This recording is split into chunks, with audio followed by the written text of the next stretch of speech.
it's good. It's actually, I'm actually happy to speak with you guys because, you guys been supporting since like day one. So I had to take time, to get this one in.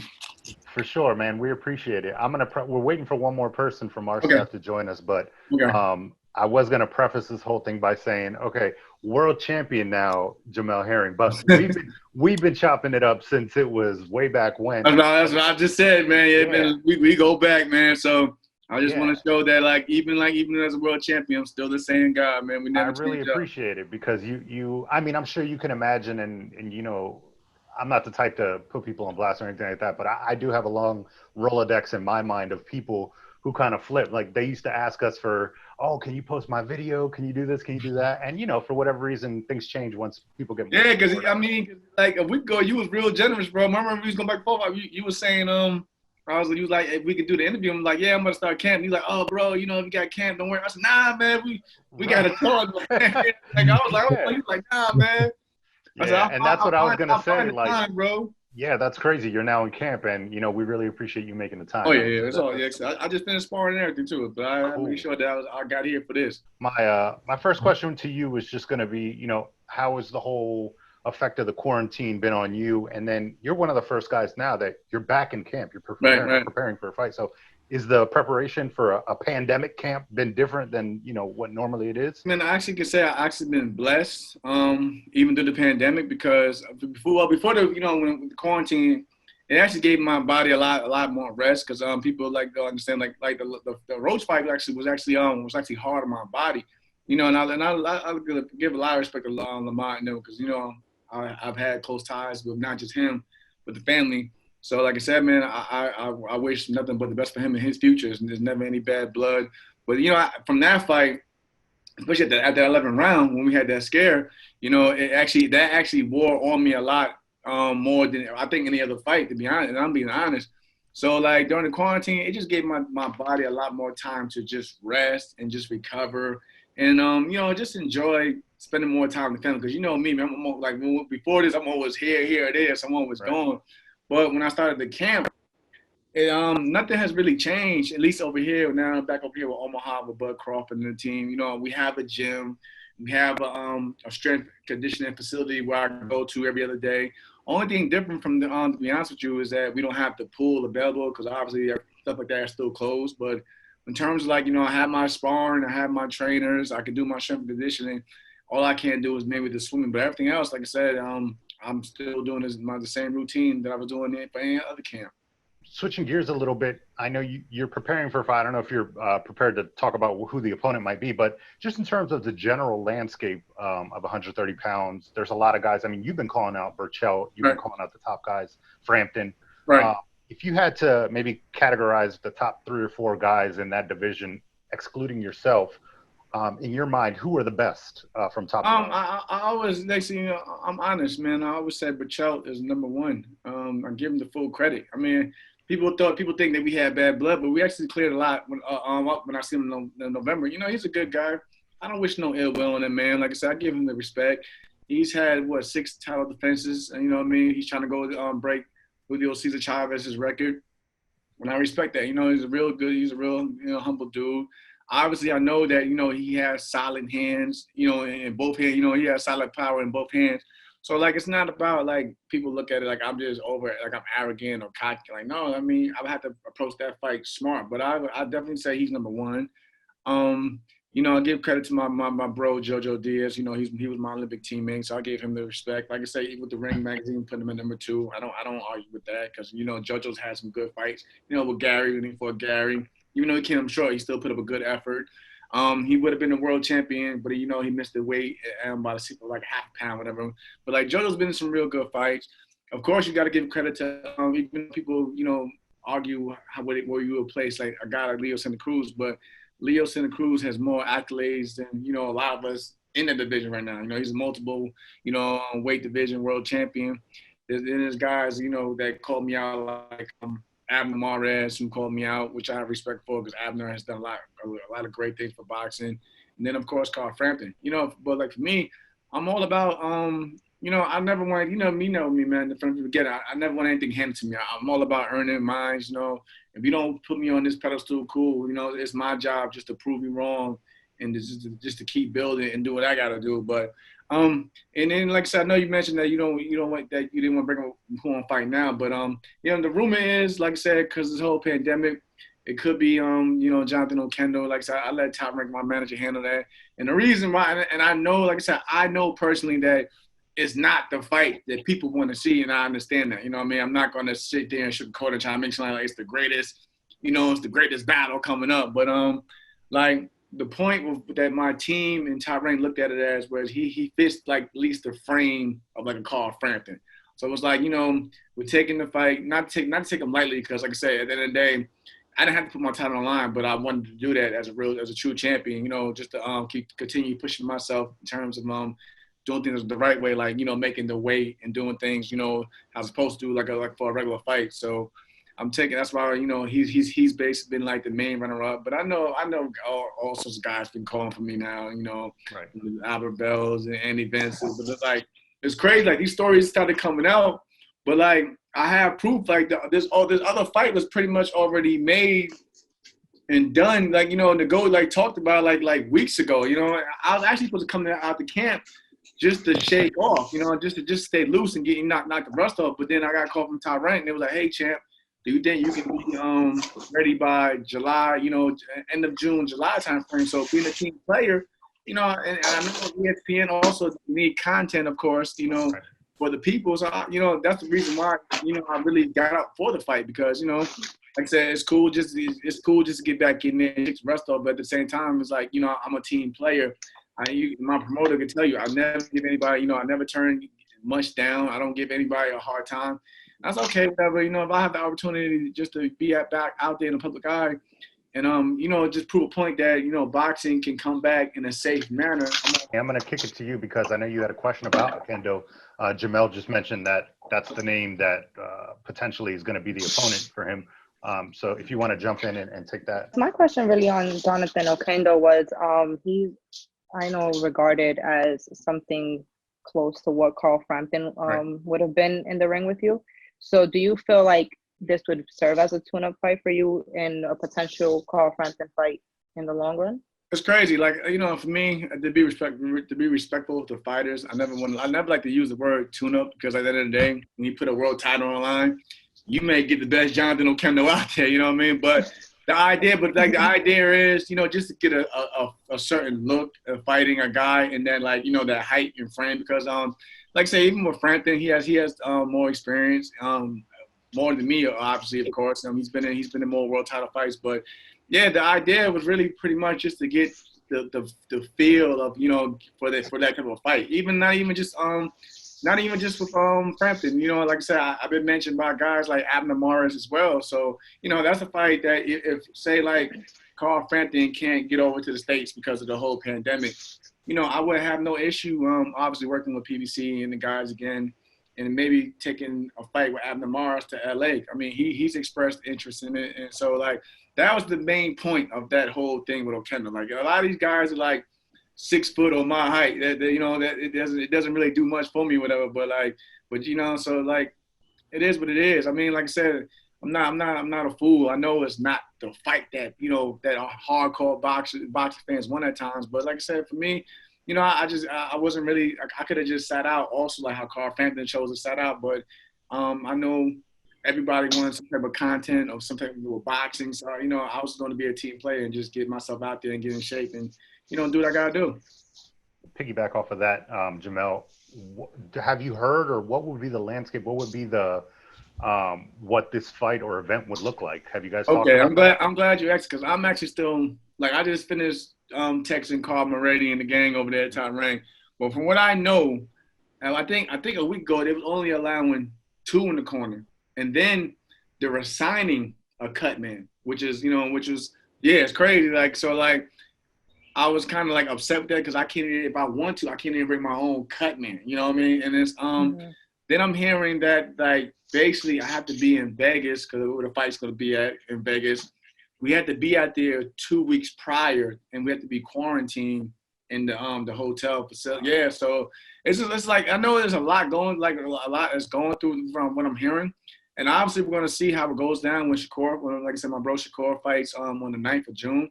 But those are the things that I'm hearing right now. Like I said, I just put the call maybe like literally 15 minutes before I got on here, and I was, just to ask about this because I need to get, obviously they say I'm a big guy for the weight, so I need like my nutritionist to be around, I need my strength coach as well so I can make the weight properly. I can't go out there just eating anything because it doesn't benefit me and it's no good for me in terms of the fight night. But those are some things that I'm hearing. But then I heard again that they may allow, 3 to the corner, but you still can't have our cut. They're assigning cut men for the fighters. But things may change. I guess, like I said, when you start to see these fights in June take place, basically as the prototype, you'll probably see changes over the weeks as they go on. But for now, for what I heard, we have to be out there, and the commission wants us out there 2 weeks prior to be quarantined, so we can be basically, don't catch or spread the virus if we have it. Okay, and if I'm not mistaken, I mean, you guys are going to be like the guinea pigs per se, right? I mean, pretty much, yeah. That's like I said, yeah, pretty much, yeah. That's the best word. That's the best way you can put it. That's why I'm closely just listening, and I want to see how it goes with like Shakur. I know, like I said, I know Shakur and them, his team. They had questions. I mean, right. I've heard personally that it's come down to we were like, they're even telling Jay Prince no to certain things. No. Not too many tell Jay Prince no now. They So can get away with it. And so like that's how I know it was serious. And I'm like, oh man, they're not letting Jay do this. But like I said, things may change. I know my team wants to speak with Carmen Reddy, Brad Jacobs, who runs everything on that end. Actually today they're probably gonna get on a call to basically make things a lot more comfortable for the fighters. Because like I said, for the most part, I can deal with maybe having 2 of my trainers with in the corner because I know that's fine with me. But like for the most part, during those 2 weeks to the build up, I still need to train and eat properly, in order to be at my best. Because like I don't want to take any fight lightly, and then I go in there and I look half-assed. You know what I mean? So right. I want to still do I'm cool with being quarantined because even now I go to the gym or come back and I just relax. I'm cool with that, but like, at least allow us to have our full team on board so mentally, the fighters can be at ease. You know what I mean? Before I even jump into my segment, I kind of wanted to ask you, because I know in the amateurs you fought Daniel Jacobs. So when you kind of look back at that, like, is that kind of crazy that you're at 130, he's at 168? He's like so much bigger than you right now. Mind you, we're both in our 30s now, as in terms of age. But yeah, I mean, like that Daniel Jacobs was actually my first loss as an amateur too, man. It was New York, wow. Who was it? The Junior Olympics, the New York Junior Olympics. It was the finals actually, and I haven't been beaten, so of course I was a young kid. I was feeling myself, and then here comes this guy who had all this experience, but it was a young, strong kid. But I like every time I see Danny, we joke about that. I'm like, I still gotta get around rematch, even though it's like 30 pounds plus now, but yeah, like I fought guys from Danny, man, it's so many other guys I believe you fought Jesse Vargas too, right? Yeah, that's what I was thinking. Jesse Vargas, man, I got like a lot of I'm just actually glad, and even Josh Taylor. Me and Josh joke about it. It's actually you can still find that fight on YouTube between me and Josh Taylor when we fought in 2011 at the Olympic test trials. But yeah, man, I'm just happy just to see, with me, I'm just proud to see these guys. They went from, we all came from like, young amateurs and kids, and they at least became world champions at, and top contenders at 10 level. So it's that's definitely for me. It's never any animosity, and especially stuff from the past. Like I'm just happy to see these guys flourish and do great things in boxing on a pro level. Gotcha. Thanks for answering that for me before I get into my segment. But yeah, so what I really want to jump into is called My First Time. So pretty much I'll be asking you about your first time doing something, and you could just like kind of tell us how you felt during the situation. So could you tell us like the first time when you stepped into the ring for the Olympics? Like how was that feeling for you? Man, that was nerve-wracking, man. That like I still believe that's probably the biggest crowd that I fought in front of, amateur or pro. It was just crazy, man. But like, once the bell rings, of course, for most fighters, you get that tunnel vision, so you cut everything off. But just making that walk, they're carrying your flag, your American flag, to the ring with you. It was crazy. Like I feel like that's probably like the longest walk that I ever experienced as a fighter. But I mean, like I said, I lost my Olympic debut, but I never, I didn't take it for granted. Like stuff that I've been through in the past, I take it as a learning lesson. And then plus, I was the team captain, so I had to, dust myself off and not show, how upset I was, and I still had to be a leader out there. And I actually attended each and every one of my guys' fights from then on out as a true leader. But I think I had a great time overall in the Olympics. Gotcha. Now you have 10 KOs in your career. Right. I think the first time you scored your KO, well, you scored your first KO within your second or third fight.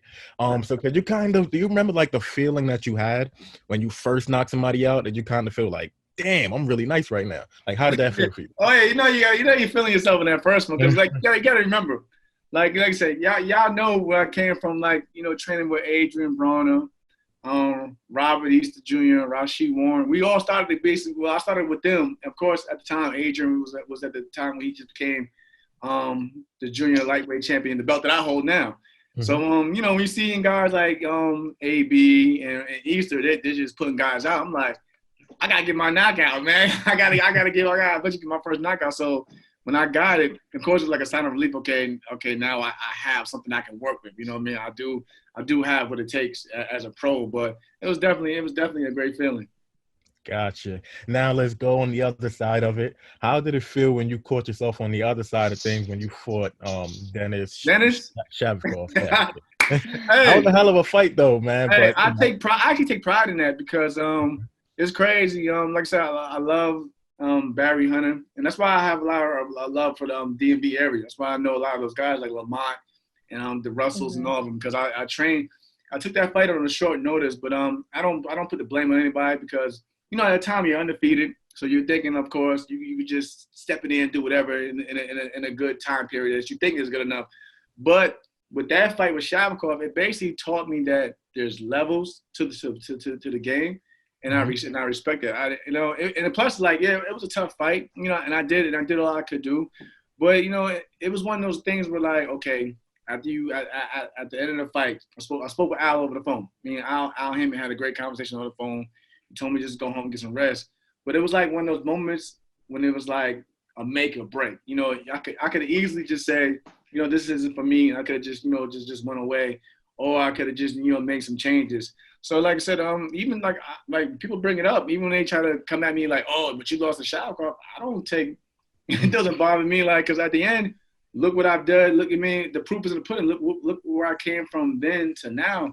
And even then, I'm still the same guy. I never throw my success in anybody's face. But I try to encourage others who've been in the same position that I've been in, like, look, I've been at my worst. I've been down before. I've suffered losses, but here I am now.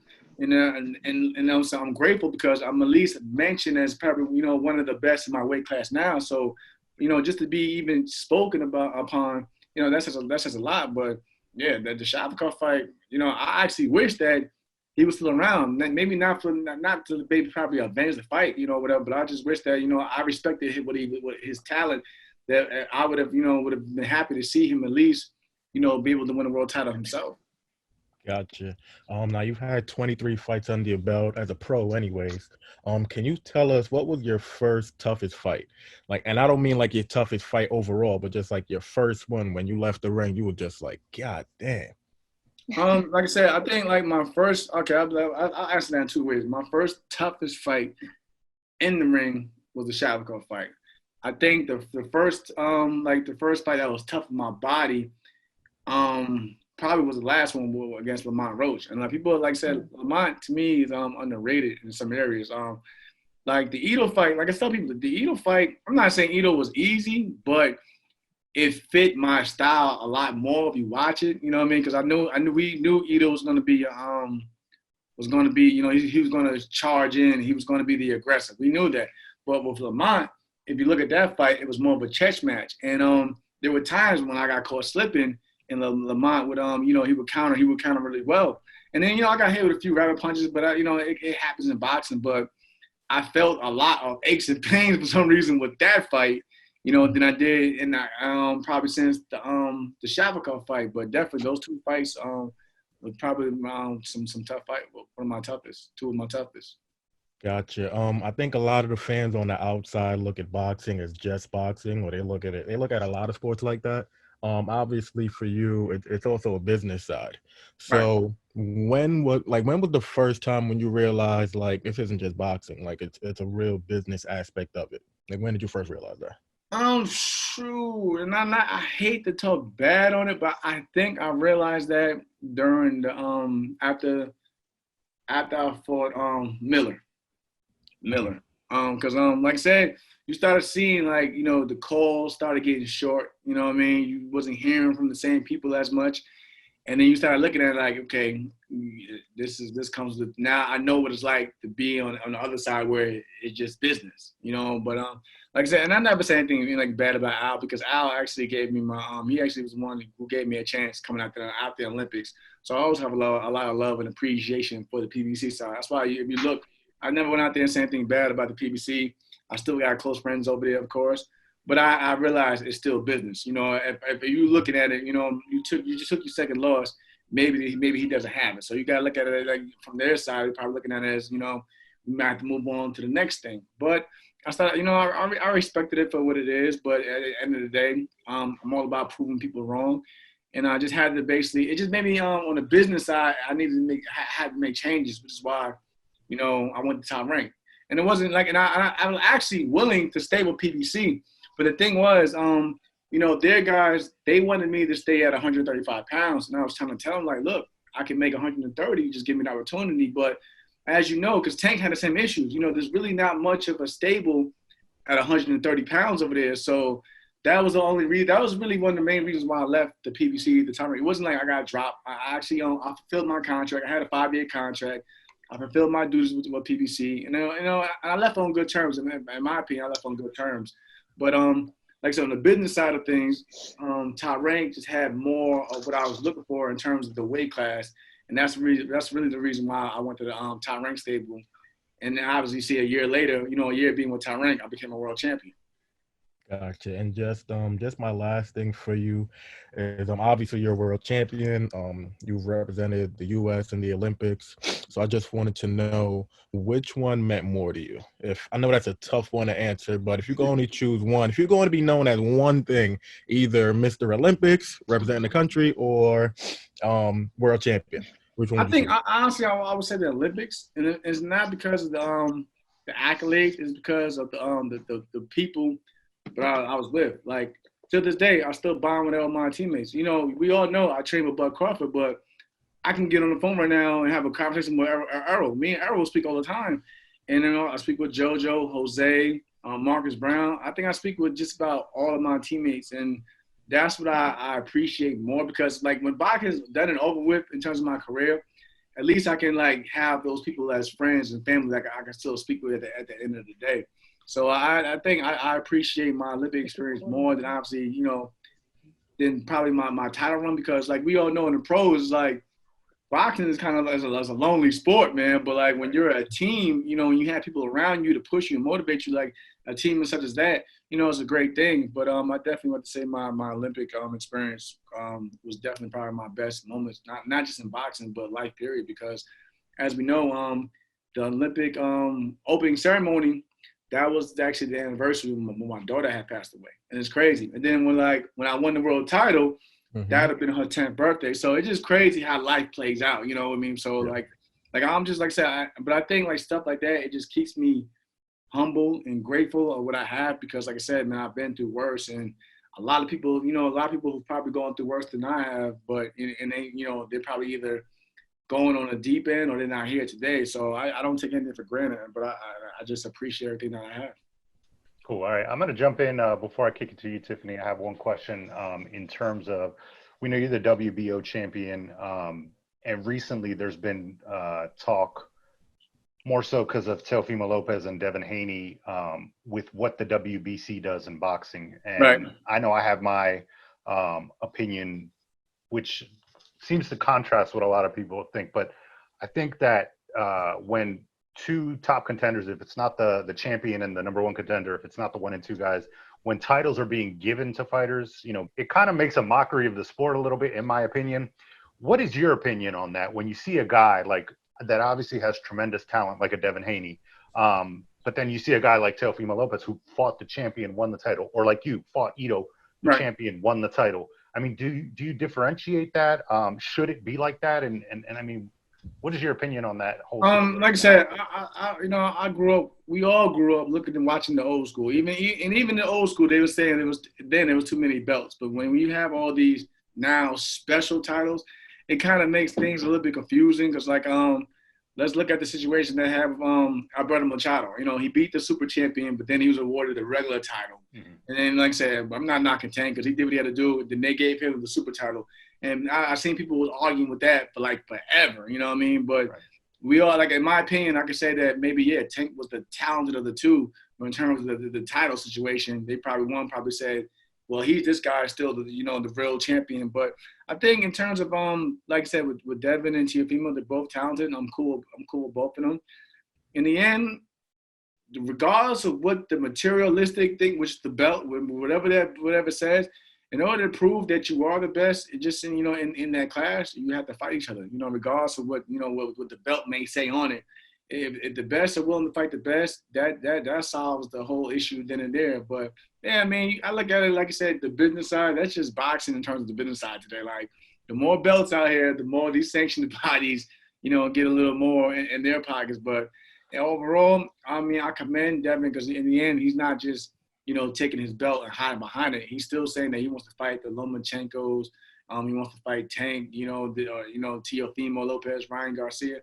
So I mean, I'm all for it. As long as these guys are willing to fight, each other, because we've all seen it where a guy will get a belt and then he'll just hide behind that belt and not want to face any of the champions, but then get out there in the media and claim that he's the top dog of the division. But at least you could say, but at least in Devin's case, I'm pretty sure we know he hears all the jabs that's thrown at him. So, of course, he wants to prove that he is a world champion. So the only way he can do that, hey, go out there and start taking some of these other belts from these other fighters. And not to knock his ability or the fact that he took the belt, but I think it hurts boxing in terms of a fan base too. If you're a fringe fan and you're coming into the fight game and saying, okay, hey, Alex, tell me who's the champ at 140, or tell me who's the champ at 154. And then I have to explain to you that, well, Devin Haney was given a belt. Lomachenko has the belt. Teofimo's going to unify with Lomachenko, but then Haney's going to say that you're not a unified champ. You got to fight me still. And so it's like, how? You'll just stretch yourself out that conversation right there. So it's like, what I mean, from that perspective, I think it hurts the popularity of boxing, and we're trying to and then you gotta remember, you get the UFC fans and be like, well, UFC. I like I said, I see it, but like I always say to people, I'm a fan first of the sport and I'm a fighter second. So of course I want to see that one champion or the number one guy. Like even now, let's say the heavyweight division. Joshua has majority of the belts, but I believe that Tyson Fury is the real legitimate champion. And like I said, go back to the old school. I feel like if you had that ring title, that right there should solidify who's the real champion in the division. And Tyson Fury, he has that title. But yeah, I get that what you're saying too, man. Like, you gotta start explaining like there's two belts in one sanctioned body, and and this one has this one, and it's crazy.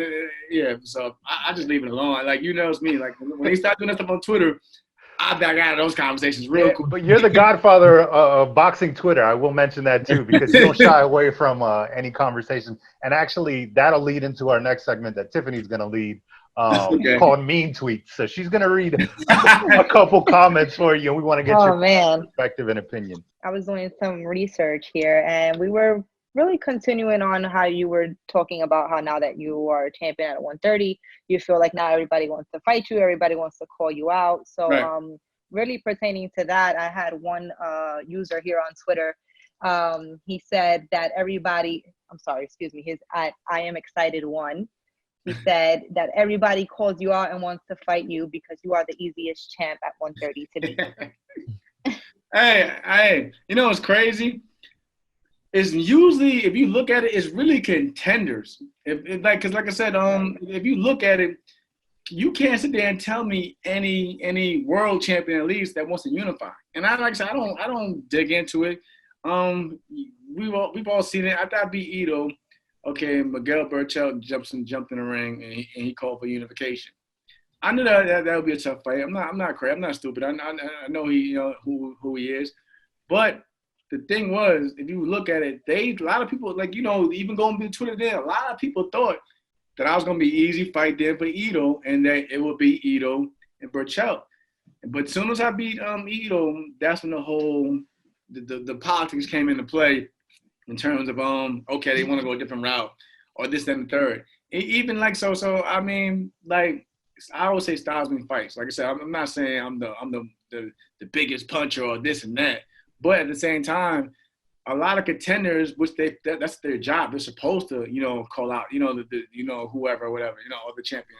So I respect that. But when you look at the top guys, not too many of those guys now are the ones that's calling me out. I don't see, the Leo Santa Cruzes, and like I said, I haven't been called out by him. I tweeted him in a respectful manner. Never got a reply. Only one that, like I said, the only two that actually replied to me for making a fight was Abner Mares and obviously Carl Frampton. But like I said, me and Miguel Berchelt were with top rank. That fight could have been made last November before I had to because they were actually going to let the mandatory go by in Lamont for that fight. Right. But since he passed on that fight and for Jason Sosa, okay, I had to fight my mandatory. So I mean, like I said, they can say what they want, but if I'm not being called by if it was an easy title and you're a world champion and you could add another belt to your arsenal, wouldn't you take that fight? But I always say, like I said, styles make fights, so that could be because like a guy like Miguel Berchelt, and I don't knock his own opposition, but like his thing is, he likes to sit on his punches. For somebody like me, I'm going to move around. I'm going to box, so I'm not going to be there for you to, just to beat up on me all night. That's not going to happen. But I think that's the reason why, and I know that's the reason why that fight's been passed up. But a lot of these guys, they also will use their promotional body as a way to avoid a fight as well of not being made. Well, he's on this side of the street, so we're not going to do that. But me and my bro JoJo, we actually spoke on Instagram Live a few weeks ago, and we said if the people want to make that fight, we would do it. It doesn't have to be any bad blood animosity, but if it was a way to make a unification fight, we can do it. But like I said, for the most part, people calling me out. There's a lot of these guys that's like that hasn't really fought nobody, and they just want to get a title shot. Right. It feels more like you feel like they're just calling you out at this point because you have a title shot. They know that the name is gonna buzz, so they feel like, why not call you out now? I got called out like 2 days ago by like James Wilkins, who's like 9-1, and I looked at the box rate don't tell lies. I look at the box rate. Everybody he's beaten has like a losing record, and then when he stepped up to fight Misa Lopez, that who's 8-0, he lost the fight. But like I said, they trying to get their buzz up, which I understand because like I said, we all been in the position as contenders, whatever. But like for the most part, I'm not hearing if I'm a world champion, I feel like okay, he's the weakest link in the division. I want a unification with him because I know that put me a little higher. Because think about it, let's go back to the welterweight division with Jeff Horn. When Jeff Horn had the WBO title, everybody and their mother was calling out Jeff Horn unification. The minute Bud took that belt from Jeff Horn, then we get the whole this side of the street nonsense. So that's how I look at it. I'm not saying that they're doing the same thing, but like I said, if you're the weakest link, every other champion is gonna call for you too. I had one more here, and it was kind of still talking about the same article that was written on you, and they are just basically saying that Frampton is a grade A fighter and you are not. Why would you want to keep calling out Frampton? Because isn't that what true champions should do? Like I tell people, hey, I respect that. Would you rather have me sit there and call out C-level? If I call somebody a C-level fighter, he's not a real champion. He doesn't want to test himself. Then it's crazy. Like we know boxing. Then it's like when you want to call it, like I said, even with Miguel Berchelt, I know he's the best in the division. I called out him. They looked at it, and then they try to flip that and said, "Oh, he's just begging for a payday." They always flip it on you. But like only reason that the Frampton fight came about because I couldn't get the shot with Miguel Berchelt. I couldn't fight. Like I said, everything's on the internet now. Go look at the WBO rankings. Who's my mandatory now? It's crazy. Before I even got in the ring with Lamont, they bumped him down to number 2, and they put Oscar Valdez at number 1. That's number 1, right? Have we seen any article? I'm not knocking Oscar Valdez. He wants to go from Miguel Berchelt because he feels he's the best, but I haven't seen any of them looking at the easy route. If there's the easy route, why not we take Jamel's belt and then we can make a unification with Miguel Berchelt? But they haven't done that. We're all in the same umbrella. So I'm like, the reason why I'm fighting Carl Frampton, because if you look at it, Carl Frampton was actually the only one that was actually willing to fight me. You know what I mean? And I was giving him that respect because I know Carl has more accolades than me. I know he's done he's been in more world title fights than me. That's the reason why I was going to the Belfast when they mentioned it. I could have easily cried and complained and acted like a diva and said, no, I'm the world champion. Why I gotta? No, I was up for it. And that's another thing. I believe if you're a world champion, you shouldn't have much of an issue getting up to go fight and travel around the world for fans and to get more exposure on yourself. And that's the reason why I called that Carl Frampton. It was not like I was calling out Carl thinking that I was this and that. Like, no, I feel like he's done more. Why not add that? Why not add that name to my resume? Mm-hmm. So they be trying to get me. They be trying to get me out of character. Sometimes I do get out of character, but they sometimes like even now some guy try to get me today, and I was just like, look, you're entitled to your opinion. My job as a fighter is just to prove you wrong and to keep on moving. They say Ito before I fought Ito, it was an easy defense. It was already crowning Ito and Berchelt for the next big fight. They was all looking for that fight. And I just put I seen articles where it was saying, well, at least Jamel Herring can say that, he came from the bottom and got to a world title shot. He could at least be proud with that. But then, when I took the belt, the whole narrative changed. Now it became that I'm now the weakest, the weakest champion, and this and the third. But it just comes with the territory. I mean, I've seen now people say that Bud, he's the weakest in the welterweight division, whatever. So, because he hasn't accomplished anything as a welterweight and things of that nature. But like, it happens. Like I said, it's just people's opinion, and you got to roll the punch. The critics are gonna definitely be there. Yeah, that's just part of the game. Definitely. There was nothing else I wanted to throw in there. Let them throw them all out there. Hey, this is Twitter beef. This has nothing to do with me. I just wanted to know, would you ever think about adding any of these people that talk shit about you just to, kind of get under their skin to, No, it's crazy. It's funny. Like, I actually had people that, like, talked about me, but I had, like, a conversation with them.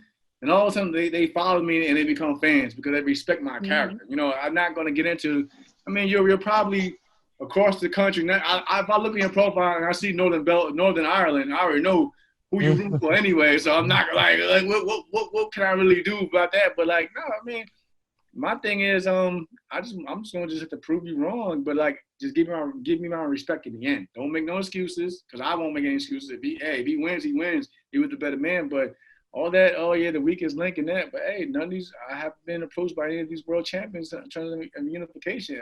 And me, I'm open for anything because, like I said, I'm not a diva. If there's a fight that people want to see at least, I'm all for it. I'm not going to get into the whole A side, B side. You can put me on the B side. I don't care. You can put me – like I said, I'll fight with Top Rank and ESPN, but if you want to go across the street and put me on PBC and Fox, I have no issue with that. I have a lot of good friends over there, but – it is what it is. Like I said, I don't get into that whole business thing and hide behind it as an excuse and why we can't make make good fights. I've already achieved more than what people thought I was going to do anyway. So I'm willing to go risk it, and prove people even more wrong than a year ago. So I'm willing to, like I said, I'm happy with just I won my world title. I'm happy with just saying I defended. They always say you're not a real world champion until you defend your title. Okay, I've done that also. So I have no issue from here on out taking the risk and making those fights. That's why I was going to go to Belfast and be the B side or the guest and have my back against the wall. I didn't care. Well, definitely, man. These are big fights that I know I speak for everyone here. We'd love to see you with Frampton and the Berchelts, and right. We wish you nothing but success. We'll keep our eye closely on the June card with Shakur, and then yours right behind that. Continued success for you and good health for your family and your team too. Hey, same to y'all. Like I said, more importantly, I just want to see everybody at the end of this, be in one piece, safe and sound. Because like I said, at the end of the day, it's bigger than boxing. So I just, like I said, I'm more concerned that everybody out there just take care of themselves and do what they got to do. But like I said, I look forward to speaking with you all again. Hopefully, we will answer some Jamel, more. Just one quick thing. One quick thing. Like, I'm gonna put you on the spot real quick. Okay. Who gets the best of sparring between you and Crawford? Don't pull no punches. Hey, that's the man. He does. Hey, I ain't gonna lie. Shoot. Hey. All right. I tell Bud. Hey, I hope you look at this too, Bud. I tell him straight up. Hey, I got him the last camp. I never forget. I got the best of him. I got the best of him and then the next spar session, it was hell for me in that ring, man. I ain't gonna lie. I was like, yeah. But even we sparred the day before yesterday, because I sparred today too, but we sparred the day before yesterday on Thursday. And I'm like, Bud, he hasn't been really working. Like, I'm in a real camp. So I'm thinking like, okay, I'm cool. I'm going in there. Man, listen, he was like, I'm like, this dude was so solid. I'm like, bro. I told him today, I said, hey, man, don't come in with that bull you came in on Thursday, man. But now, yeah, Bud, like I said, Bud is a real fighter. Like, doesn't drink, doesn't really party. He's more of a family man. He's all about his craft. Like, he doesn't have a fight coming in up, but he'll come in the gym, and I'm sitting there just watching him in amazement. Like, he'll just sit there and just train and work on his weaknesses, and it's crazy. But, like, I seen him today. He was sparring with Steven Nelson. Steven Nelson fights at 168. He's sparring with guys, 68 and up, because that's just who he is. But Bud, Bud is just one of those fighters, one of those special fighters, and I give him all the respect. Gotcha. Thank you, man. Appreciate that. Mm-hmm. Well, shit, if Bud got time, man, tell him to come on as a guest. I'll be trying, man. Listen, I'll be trying to, man. I'm like, bro, get your profile out there. And Right. People, because a lot of people don't know that he's a funny guy. He's a character, but when you see him, of course, in the ring, he's always got that blank stare and that mean streak. But now, Bud is probably one of the coolest dudes. Like, I tell you like this. Sometimes I tell him like, yo, stop fucking playing, man. Leave me alone. You play. Yeah, like Bud is that guy, but.